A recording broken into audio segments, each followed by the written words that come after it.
everyone. Thank you for joining us today for the ANA eLearning Academy. We are very excited for this new opportunity to come together at a time when we're all so far apart. I would like to give special thank you to our presenter and to all of our presenters that have put in many hours to make this happen in such a short amount of time. As you may have seen, we've added many new e-learning opportunities to our website. If you have not checked our website out over the last month, please do so. I recommend jumping on to see the other new presentations that we've added that are coming up. I will share a link at the end of this presentation. Just understand that the entire month of August, we're going to be having all of our presentations for Money Talks and the Sundman lectures that are replacing the ones that we would have had for our live World's Fair of Money that was going to be going on this week in Pittsburgh. But we'll be back there in a couple of years, so that's okay. Now, during this presentation, you may come up with questions. If you do, please use the chat or Q&A button at the bottom of your screen to send in your question, as all of you are muted on this presentation. Your question will come to me, and I will then share the questions with the presenter, either in the middle or at the, well, not at the in the middle, sorry, at the end of this presentation. Presenter will handle all these questions. If at the end of the presentation we're unable to get to all of these questions, I will email them to our presenter to answer, and he will hopefully email them to you. Toward the end of the presentation, I will send out a survey using the poll feature here in Zoom. Please answer each question honestly, folks. This will really help us improve the quality of our presentation. The surveys will be shared anonymously with the presenter so that they too can improve in areas if needed, but John's pretty good, so I think we'll be okay. So folks, just to let you know, our presenter today is John Wright, the author of the Scent book. Great thing to have on your shelf if you don't already. But just to let you know, John Wright grew up in South Florida and married his high school sweetheart. He is a graduate of Georgia Tech, a Vietnam vet, an ex-Air Force pilot, KC-135, and a retired systems programmer for Whirlpool Corporation. He has three married children in Minnesota, Indiana, and Texas, and 19 grandchildren. He has collected coins for more than 60 years and has specialized in U.S. large cents for over half a century. He was a member of the original ANA grading board, a consultant to Annex for over a decade, and he wrote the large cent section of the Red Book in 1979. He has been a leader of the EAC, or Early American Coppers, and contributing editor of its journal, Pennywise, since 1968. He also authored the Scent book, which I just showed you, 1816 to 1839, which is the standard reference for this series. John's presentation is titled The Ultimate Large Scent Date and Type Set. This presentation will offer the ultimate eye candy journey through the Large Scent series with surprise tidbits and related revelations that will entertain you and leave you wanting more. I've already seen a couple of the pics from this. You guys are in for a real treat. John, take it away. Thank you, thank you. Okay, everybody, let's head off. What this consists of is the best picture I could lay my hands on for each of the coins we're going to be talking about. But in most cases, the best picture available may or may not be the best coin in existence. It's just the best I could locate. Each one of these, if you're curious as to the source of the picture, most of them are going to be listed in the upper left-hand corner as to what it is. You can read that. But to give an example, this is one of the pictures from the presentation, but this is before I did any retouching. This is what it looks like after, and this is the kind of picture you're going to see. So this is reality, and this is eye candy. So let's get on to enjoy some eye candy with the Large Cent series. The first federal coin struck for circulation in this country, everybody thinks, you think you're looking at it? You're not. This is the first federal issued coin It was struck on contract by James Jarvis. The federal government provided him with 14.5 tons of copper to coin into these coins with a design specified by none other than, what's his name, the big guy? Franklin. Ben Franklin. At any rate, the design was by Franklin, copied from paper money of a few years before this. Fugio, Latin for I fly, noonday sun over a sundial, mind your business, all goes together as one. Time flies, so stay busy. The reverse has an unbroken chain of 13 links for the 13 states. United States, we are one. Jarvis struck 2.5 tons of these, then absconded. He converted the other 12 tons of federal copper to his own use and boarded a ship for France to get away before the issue of the arrest warrant for his malfeasance could be issued. So he got away with it. And mostly Congress remembered that.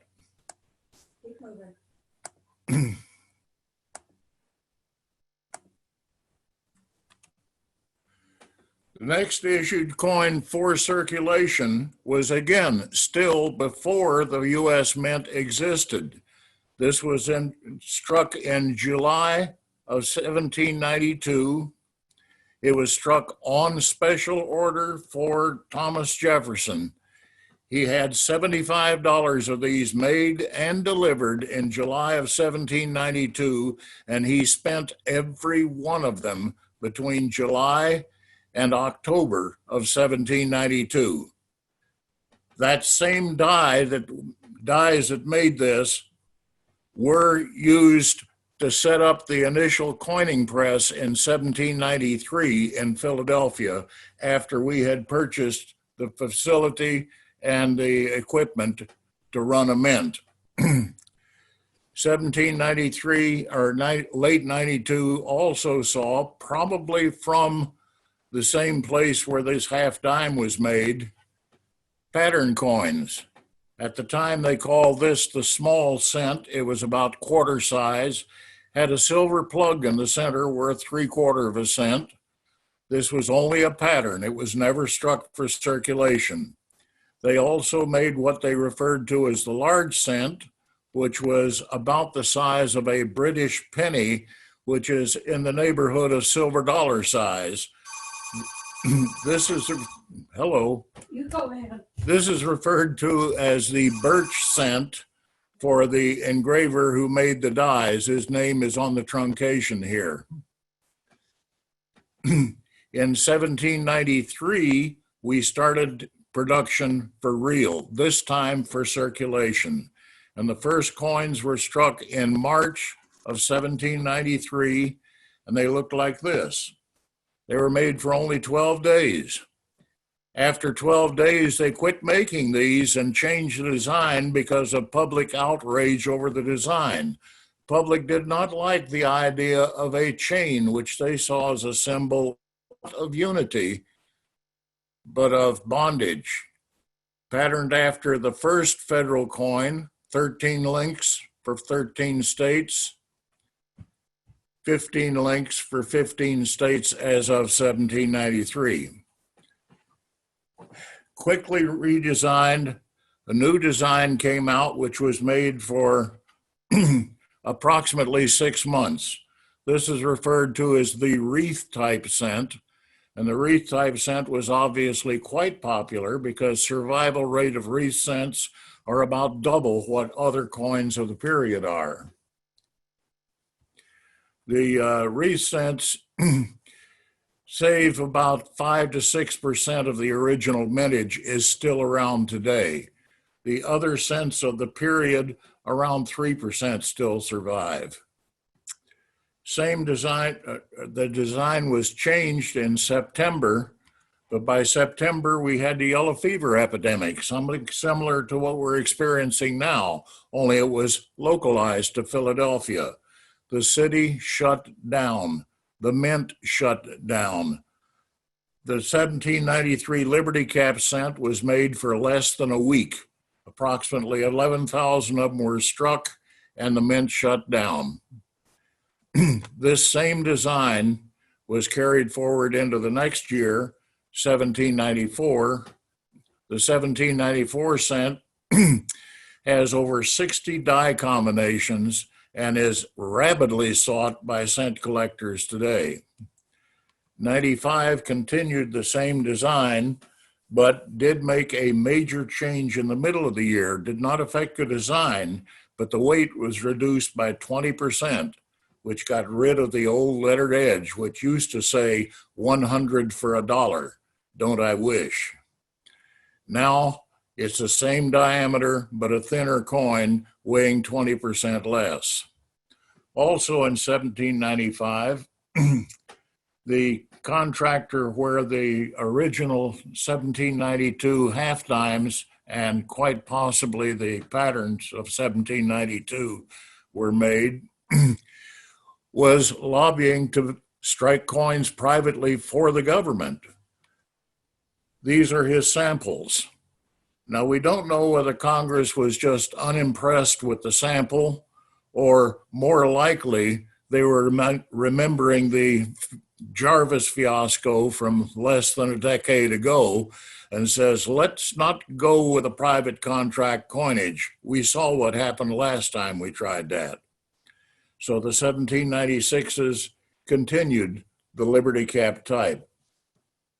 But in mid-year, design was changed to what I consider one of the more beautiful of the series, called the Draped bust cent. And these were made for the last part of 1796 into 1797, 1798, and the key year of the entire large cent series, the 1799. 1799 cents will run you 4 figures for an identifiable coin. When they get up into this grade, they're well past 6 figures, maybe into 7. Same design for 1800. These were made through 1807. 1801, during this period, the dies were individually hand created and there were blunderings of all sorts. This particular one with 000 for the fraction, 1 over zip, zip, zip, was made only this one year. 1801, 5 different dies had the 1 over 000. 2 of those dies were continued on into 1802 and 3, but they were 1801 reverse dies. This particular one, besides the 1 over 000, is missing one of the 2 stems, and the U was punched upside down first. This is referred to as the 3 error.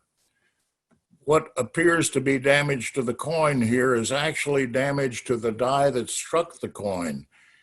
If 2 dies come together, slam together without a blank in between, whichever is the softer of those 2 dies will pick up an image from the other. It will be struck as if it had been a coin. Here's a better example of what's called a clash, where the design from one side is transferred to the other due to the dies slamming together with nothing in between. Same type was continued for 1802, 1803. The third key date of the large cent series is 1804. Now, in the late 1860s, around 1868, a load of scrap steel was sold by the U.S. Mint, and among that scrap steel were several worn-out coinage dies. And an entrepreneur got a hold of these, and coin collecting was starting to become very popular at this time. So he created coins for collectors from these old, worn-out, literal dies. He knew by that time that 1804 was a good date, but 1803 was not. There was an 1803 die among the group.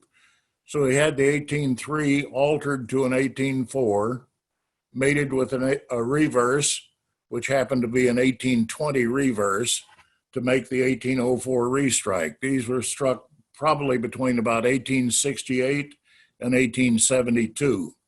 In 1872, the mint located and bought back all of the used dies that they could lay their hands on. A little more on that later. 1805, 6, and 7 continued the same design. Lovely coins, I wish. 1807 ends the series of the Draped bust cent.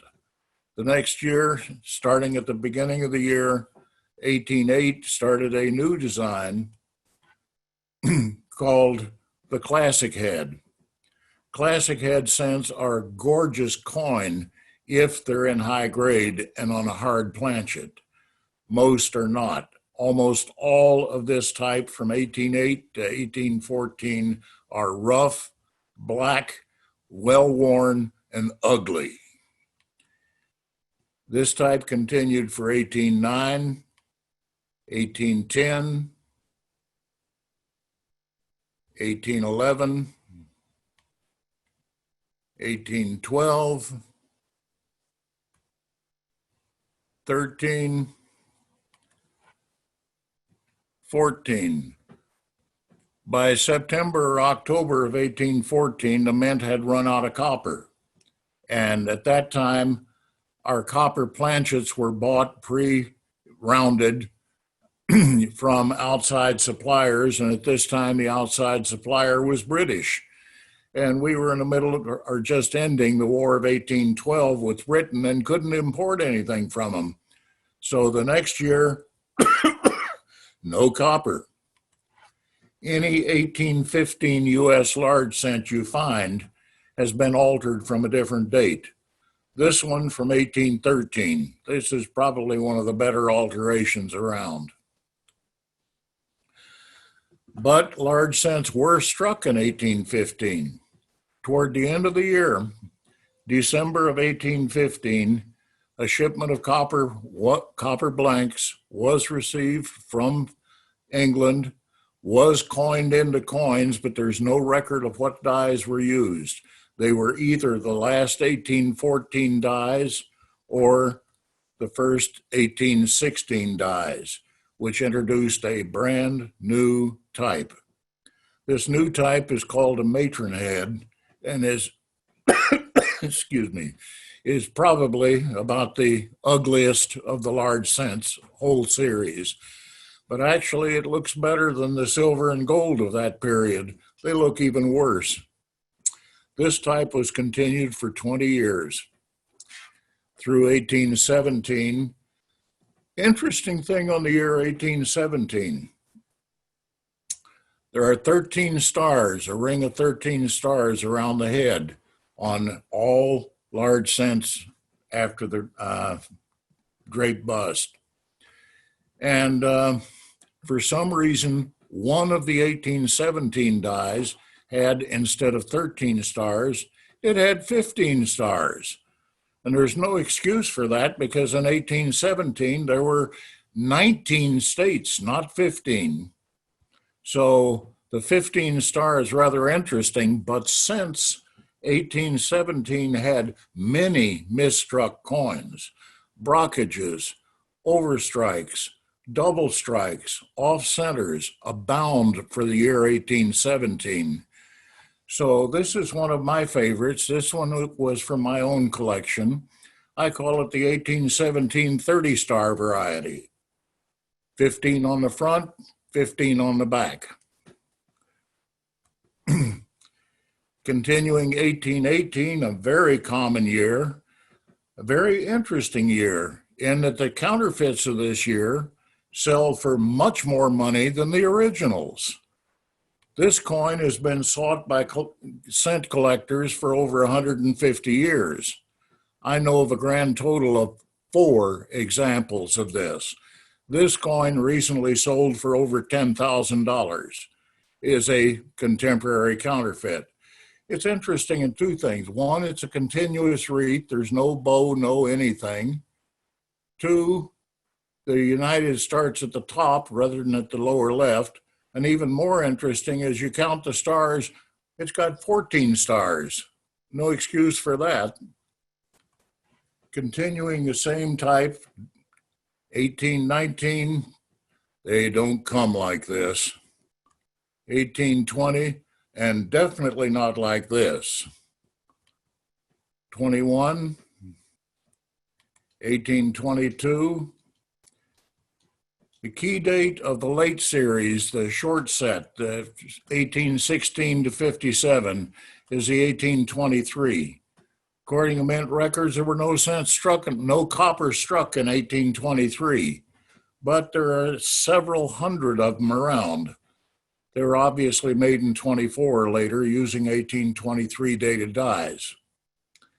However, there was an 1823 die. In fact, it was this die in the scrap steel consignment. So that 1823 obverse, obviously a bit worn down and rusted up, combined with an 1813 reverse, was used to strike restrike cents, just like the 1804s. However, these were made probably for a bit longer because the government never found these dies, never had the opportunity to buy them back. These were made quite possibly as late as end of the 20th century. I took a picture, this picture, at the ANA Museum in Colorado Springs in 2014. These are the dies used to make the 1823 restrike cent. Continuing the same type for 1824, 25, oh wow, 26.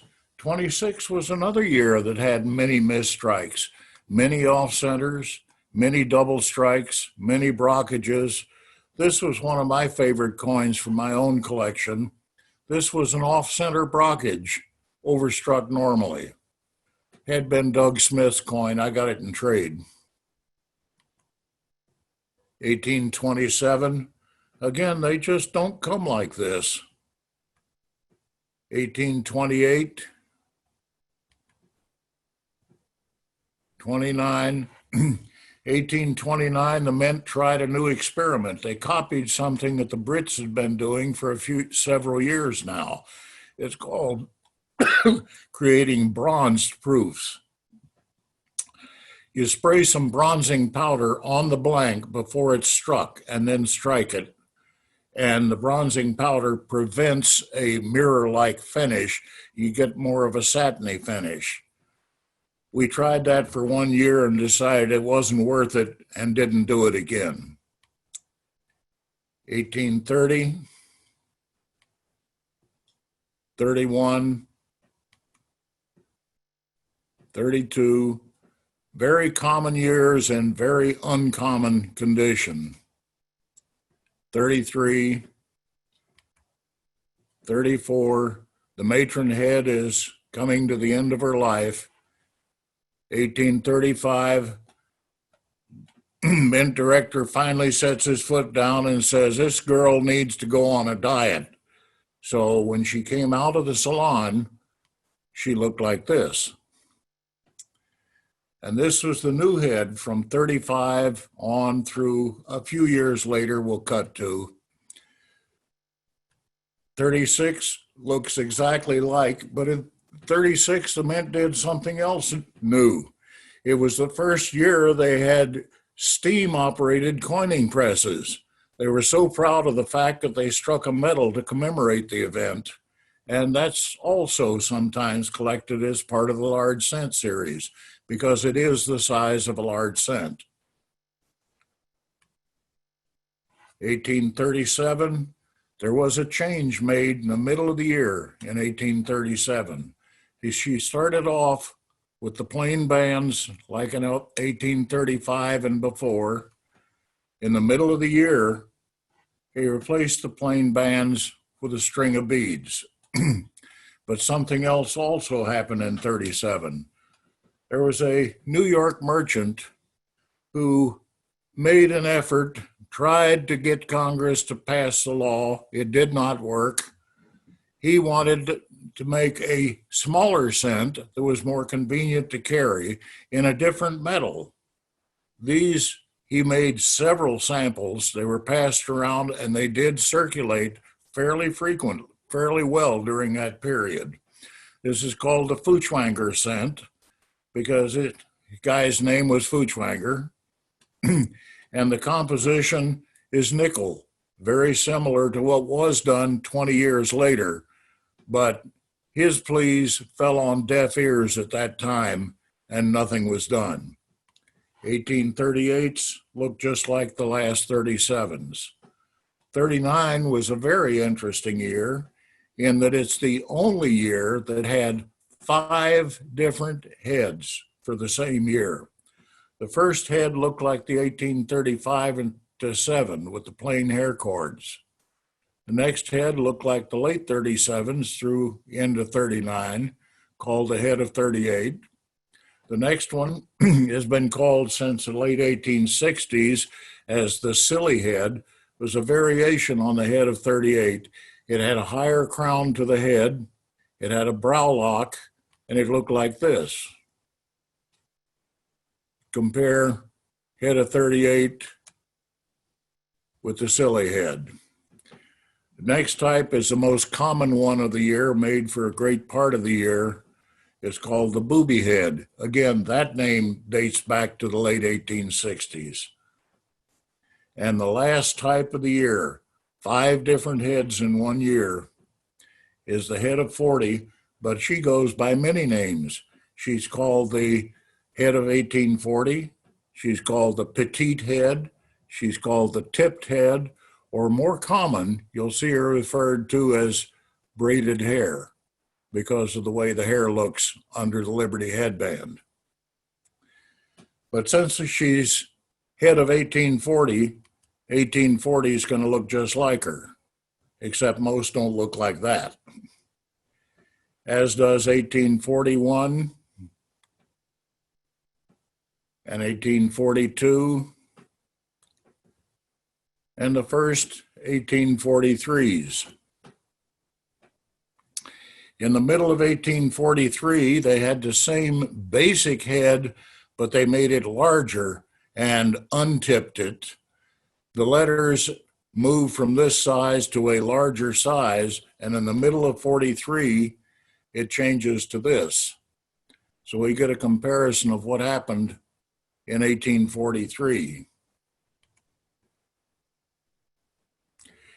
This type was continued through the end of the series. No additional style changes, head changes for production at all. So 1844 is the same. Of course, all 1844 cents look just like this. I haven't found one that looked like that yet, though. 1845, 46, and 47. But something else interesting happened in 1847. Again, we're talking a private contractor, but this is not for the United States. A Massachusetts coiner was charged with creating a large cent for the Kingdom of Hawaii and did so. He struck 100,000 of these, called one Panera, and one Canada, excuse me. And of the 100,000, most were destroyed. So as a result, this is a very sought after collector's item now. Again, it's large cent size, struck in 1847 in the US. 1848, again, no change, but we have our second example where a counterfeit brings more money than an original.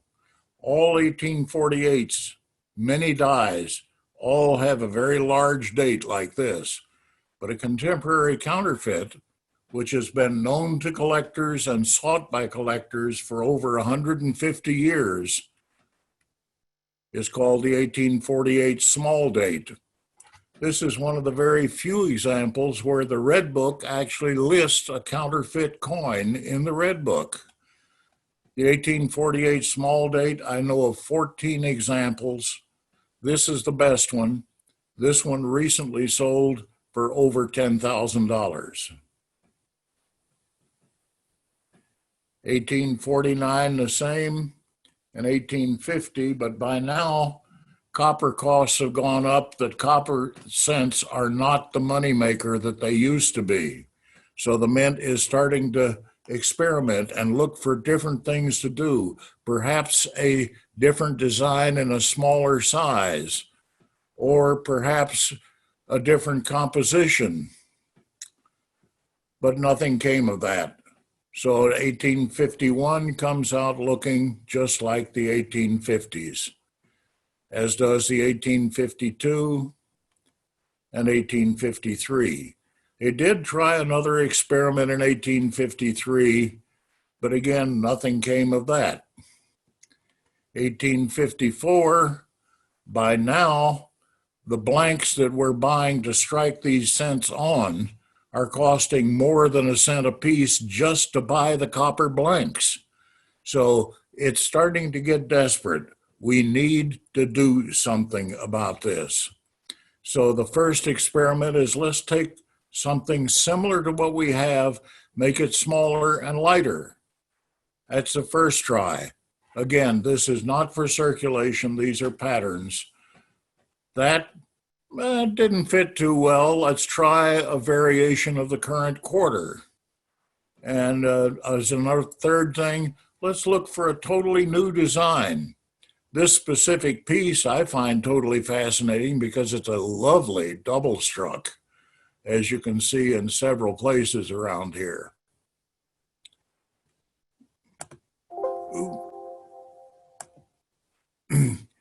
1855, again, as before, but the patterns that they're playing with, they finally homed down to one particular design, only one type of pattern for this year.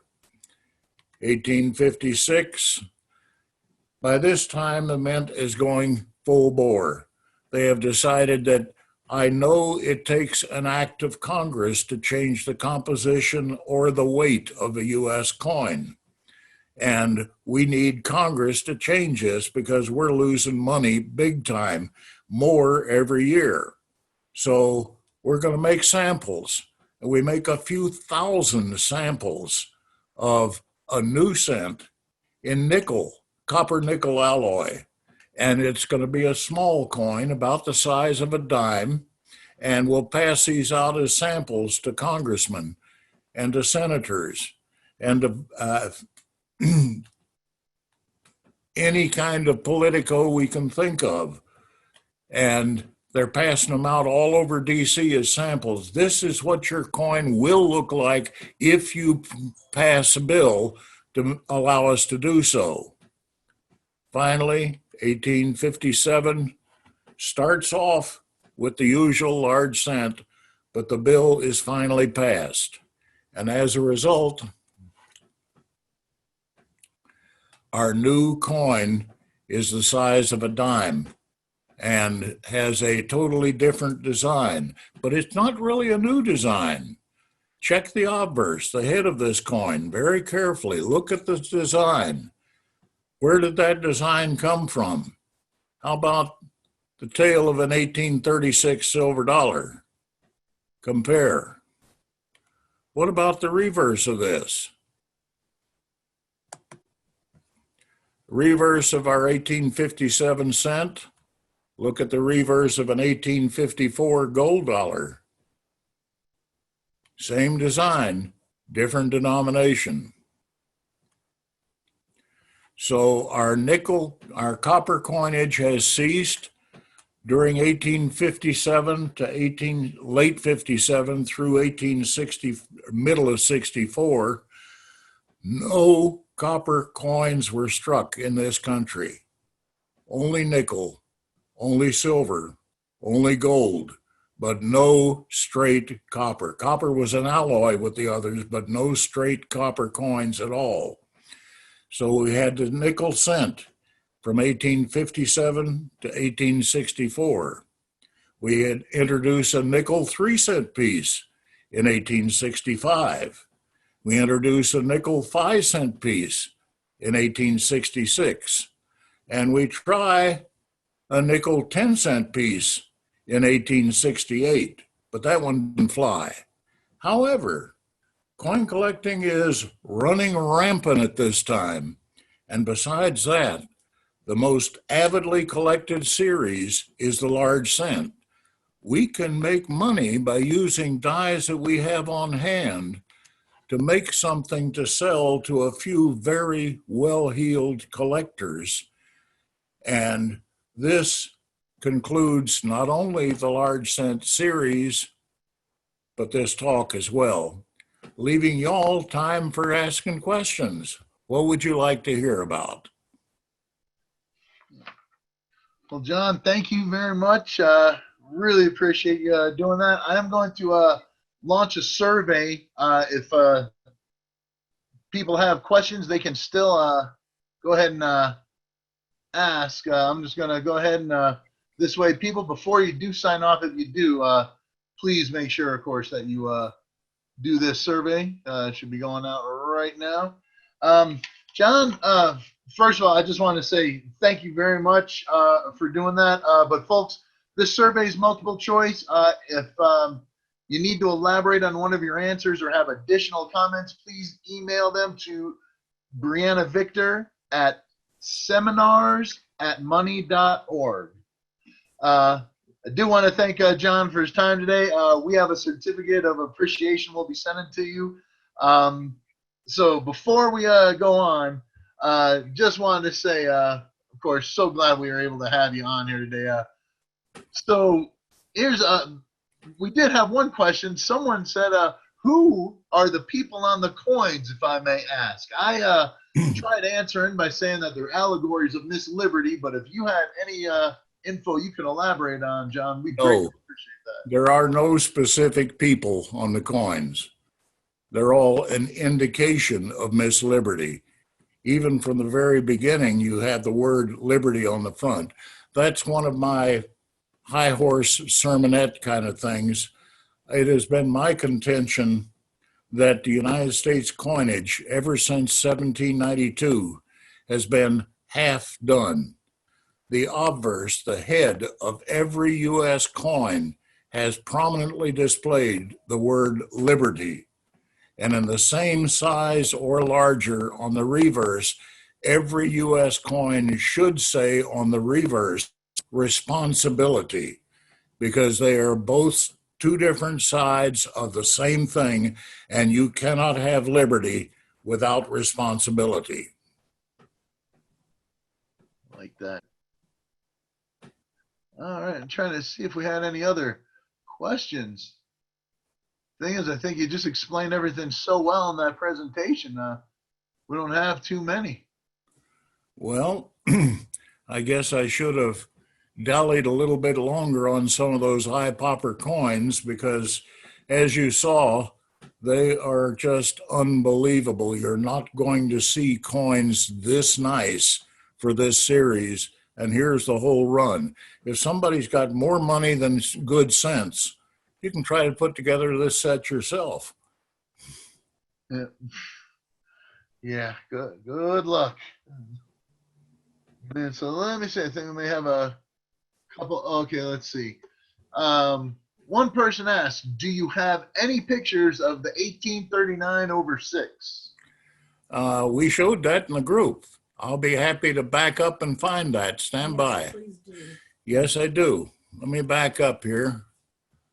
Okay, you know, John, actually, yeah, finally we have some questions that came through the Q&A portion. They weren't there before, but now I'm seeing them. So let's see right here. While you're trying to find that over date, let's see. One person asked, is it too late in the day to collect a typeset of large cents?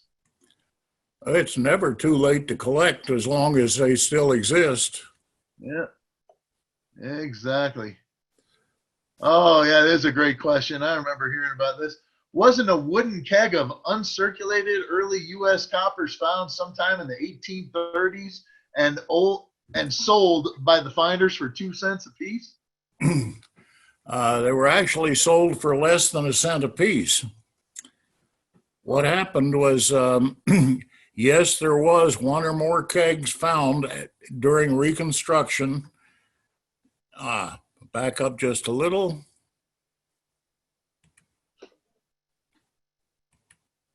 There is the 39/6 large cent.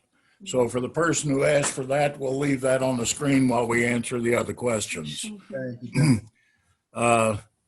We would have to blow that up to show the actual date. Yeah, it's gonna be hard to see at that. But that is the 39/6. It's the one with the plain chords. And that is the finest known example with a bit of dark streak at the IC of America cleaned up. Okay, John, another question we have here. It says, prior to 1836 or so, you can see the center dot on the reverse. Why does the center dot not appear on the obverse?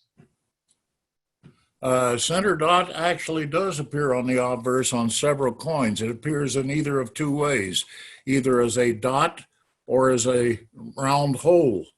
And what that is a centering mark. This one does not have it, but let's try.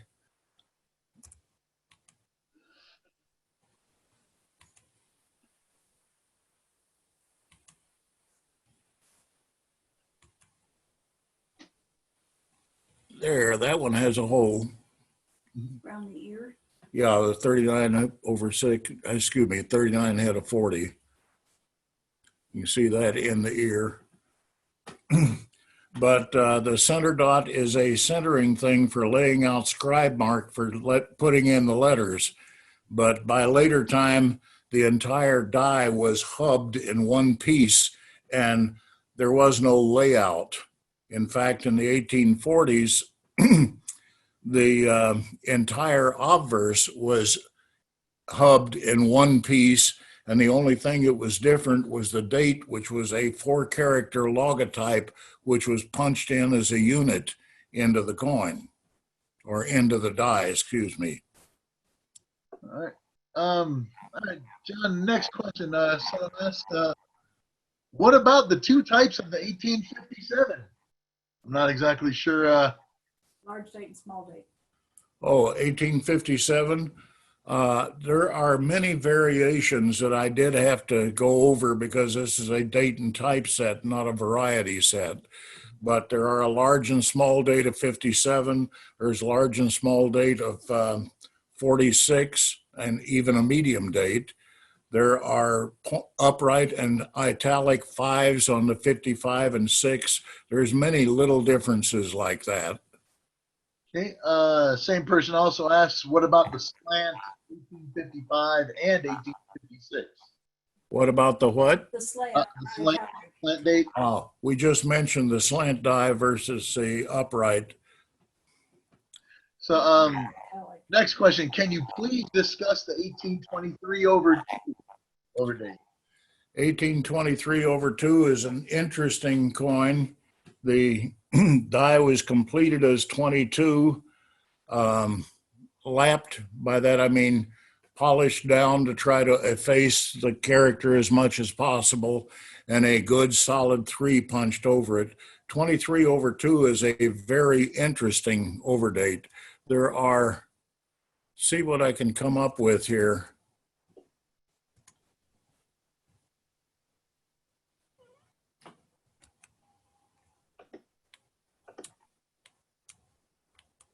You could do an overdate another time. 23.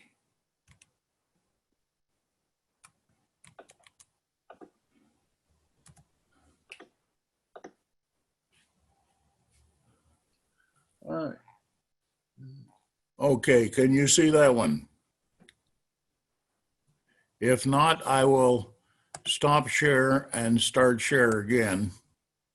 I may need to. We're still seeing the 1839 on screen right now. Okay. My sharing is paused. I'm trying to start it again and it's not starting. Oh, that's too bad.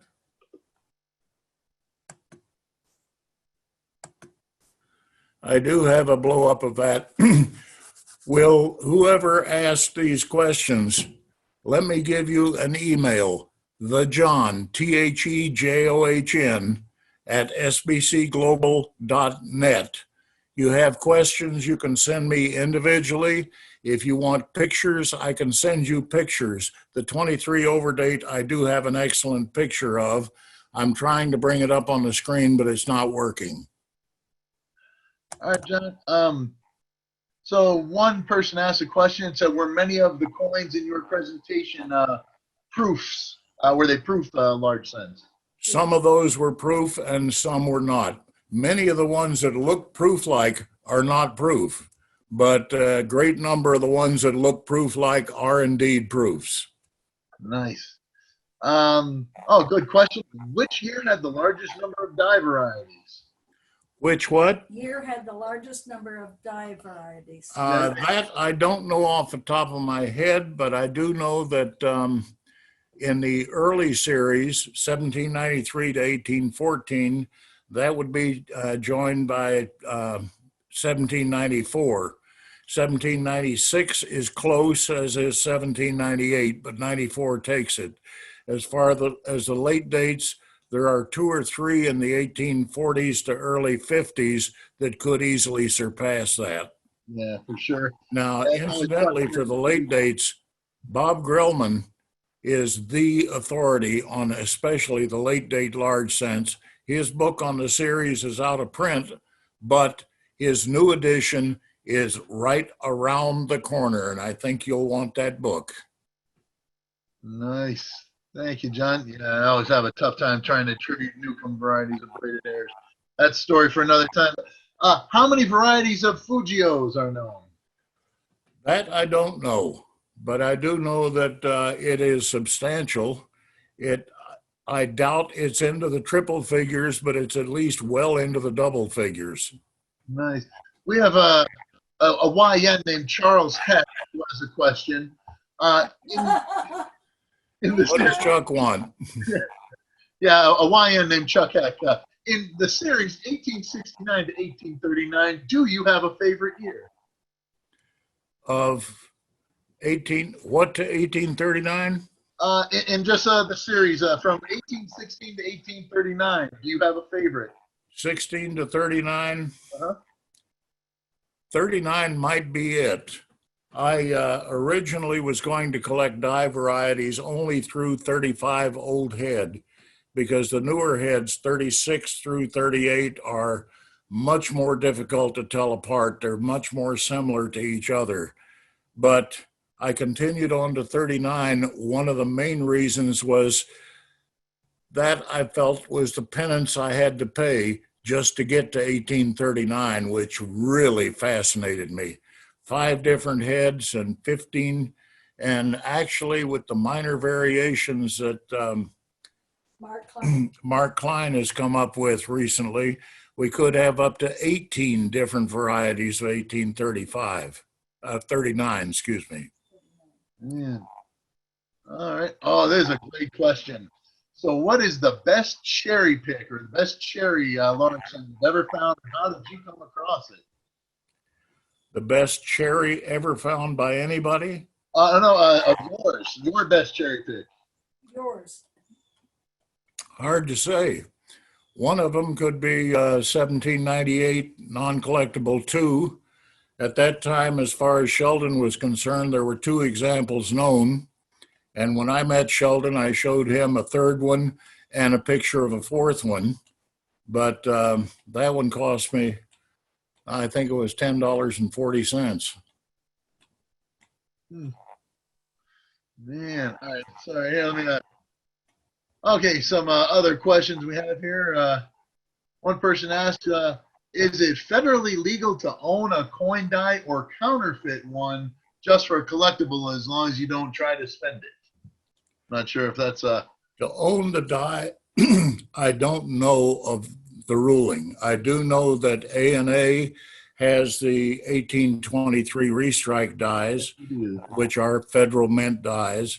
I do know that A&S in New York City has several early U.S. coinage dies, all in pretty lousy grade. I do know that the mint, for a while, they don't anymore, I believe, but for a while, they were selling defaced used dies for U.S. coinage. Yeah, I think that was around for 1996 Olympics. Some of those commems that had come out. I think they had done that last time I remember the mint doing that. Okay, let's see. Question says, what was the average life of the dies, and did it vary over the years? It did vary all over the place. Some of them were basically trash after the first strike or two. Most would do several thousand strikes, but how many thousands or several, I don't know. You know, maybe 10, maybe 50. There are a few that are almost legendary. There's one that's called A Tough Old Lady of 1794 that she went through, I believe, 5 or 6 mates. You know, 5 or 6 different obverses shared this one reverse die because it just lasted forever and ever and ever, wearing out mate after mate. Oh, I know we asked about your best cherry pick, but then someone else wanted to know, pretty general question. What is your favorite large cent? Good luck. That's a tough one to nail down. That would be hard to say. I do know when I sold my collection, I had a group I picked out of about a dozen coins that I called my babies. And for those, I really wanted each one of those. They were individual personal favorites of mine. But the deal that I had made, I sold my collection intact to Dan Holmes. And the deal was everything, nothing reserved, every coin, so they all went. As far as which would be the favorite single one, I don't know. My 1834 Newcomb 6 would be a candidate. My 1794 Sheldon 24 would be a very strong candidate. It was one of my children that was held out. Called the apple cheek. That's called the apple cheek variety. That's about it for now. There were more, I'm sure. Yeah, that's a hard question. It's a very easy one to ask, but so hard to answer. All right, so one gentleman asked, I have a 1798 that was found metal detecting in Savannah, Georgia. It was graded EF with details with environmental damage. How does that affect the value? It depends on how bad is the corrosion. I have one, or had one, again, it was part of the collection, which was very much the same circumstances. It was discovered in a high sandy bank over the Edisto River. It was a 1798, and I would call it probably by detail XF, by actual appearance, good at best. It was quite corroded. And again, the overall, what do you call it? The only thing you can do is say, this is the amount of sharpness, the amount of detail, and this is the general appearance of overall of the coin. To me, the coin looked like a good in spite of having XF detail. So to me, I called it a good. Man. Yeah, it all depends with the coin in hand. It's a sliding scale for sure. All right, so let's see. One other question like this, Danny. How about some of the nicknames of the early Liberty coins? Yeah, some of them did have some great nicknames. Okay. Maris had a whole collection of names that he applied to the various 1794s known to him, which were most of them. 94s were among the first coin, large cents that were collected by die variety. And he named several of them, you know, the Egeria head, the whatever else, and so on, the apple cheek, basically by some appearance of something specific on the coin. What are the various names? I don't know. I know some of them. Yeah. So another question, are there multiple varieties for collar or non-collar large scents during the first use of the collar? During what? I'm not sure if I understand the question.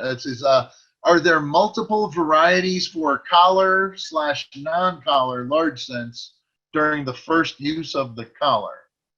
The first use Hopefully of the that collar. person will type in and clarify what they meant, but Okay. we'll go on to another question real quick. Oh, interesting question here for you. Let me do What? something on that one. There are several, by the 1840s and 1850s, coins were struck in a collar, but there are broad strucks known of several of those. In fact, Dan Holmes had two gorgeous broad struck 1857s. Broad struck coins are coins that were intended to be struck within a collar, but were heavily struck without the collar, and as a result were much broader than usual. A large cent, the early dates, the lettered edge, were generally about 28 millimeters in diameter. I had one that was 33 millimeters in diameter. That was obviously not struck with a collar. Certainly. So here's a good question for you. What do you think of EAC grading? EAC grading standards versus the ANA standards, or maybe any of the other generally accepted standards of grading services. What do you think of EAC grades? The best answer to that is a quote from Dennis Loring that I picked up many years ago and have appropriated almost as my own since then. The coin is the coin, is the coin, is the coin, is the coin. Grade is somebody's opinion of that coin. It is not the coin. What do I think of various people's grading coins? Grade is an opinion. Everybody has an opinion, and nobody's really that interested in the other guys. Yeah, depending on whose coin it is too, or who the buyer or seller is, right? It changes. Yeah, a common term in use several decades ago was BS grading. That doesn't mean that this grade's a bunch of BS. That means buy at one grade, sell at another. Right, exactly. Very well put, John. Well, John, we're pretty much at about the end of our time for today. Again, I really wanted to thank you so much for doing this presentation. If you have other questions, email me or get them to them, and they will send them to me, and I will be happy to answer. Yeah, you guys can always send them to seminars@money.org. Or John, did you want to say your email address one more time? Yes, it is thejohn, THEJOHN, at sbcglobal.net. That's Sam Baker Charlie, or Sam Baker Golf, SBC, Sam Baker Charlie Global, GLOBAL.net. And in case you didn't get that before, this is the book. Awesome stuff, John. Thank you for this. Really good stuff. I love reading that. I got it after doing the EAC class a couple years ago, the last time Dr. Carr and Dr. Bird taught it. And so that was a great time. But we will be sending you a certificate of appreciation. Thank you to everybody for joining us for this presentation today. Please join us for our next Money Talks presentation, which will be taking place tomorrow, August 4th at noon Mountain Daylight Time. We'll be having Michael E. Murata present Pay Warrants of the Texian Navy. Hope you can all join us then. Thanks again to all of our attendees, and of course, John, thank you so much for your time today, your expertise. We really appreciate it. Thank you.